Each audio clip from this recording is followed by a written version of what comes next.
Let's talk about legacy of honor. And you have a long legacy of people in your family who have just lived honorable lives. Two of those people are Mark and Huldah Buntain and their ministry in Calcutta. Yeah, my wife is a Buntain. Yeah. So her dad, Fulton, he's in heaven now. That was Mark's younger brother. Mark, they're Canadian people.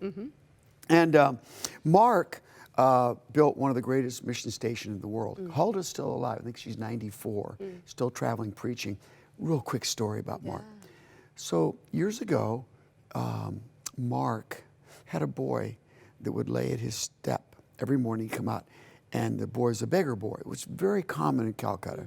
And Mark would give him a couple rupees. Sometimes he'd give him 5 rupees. And he would go home and buy rice with his mother. And one day, since he's a little boy, one day he's 18 years old, and Uncle Mark leaves, the place, his apartment, and the young man said, Uncle Mark, he called him Uncle. He was a Hindu, Uncle. And he said, my mother's dying, and she's a 16-hour trip by train from here. Uncle Mark said, let's go to the train station right now. Went to the train station, bought the ticket, 16 hours. Got to the mother. She's laying on a deathbed. Uncle Mark goes over, lays his hand on her, pray for her. She gets up. Life returns. She gets up, makes them some rice. They have lunch. The mother lives another 15 years. They come back on the train, and this is a beggar. He's 18 years old, no shoes, and just rags. He goes, Uncle Mark says, let's go into the men's room. And they go in the men's room, and they stand on one side of the stall. They said, take your clothes off. I'll take my clothes off. And they took their clothes off, and they put their clothes over the stall. He said, put my clothes on, my shoes. And Uncle Mark put his clothes on.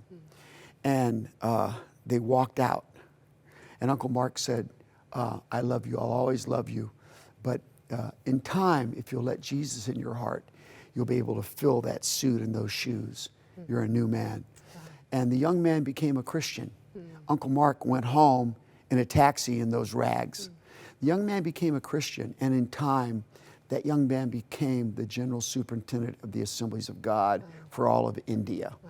Now, that's a man named Mark Buntain who never saw someone as lesser than him. Every man, every woman, and Huldah was the exact same way. She orchestrated and administered Mark's dreams so they became a reality. And they lived it out, and she lives it out till this day. They've helped victims of sex trafficking. They've opened churches and ministries. They've done great work. We could talk for hours and hours and hours and hours and hours. Canadian people that continue to still serve God. Yes. Oh, that's so good. I love this book because it's challenging us to look outside of ourselves. What are things that we can do to help that person who might not be at the same status as we are? They might not have what we have, but we have the ability to help, to reach out with our hands open and say, how can I help you today?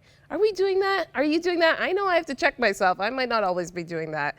I need you to get this book, I Choose Honor, the key to relationships, faith, and life. Watch this.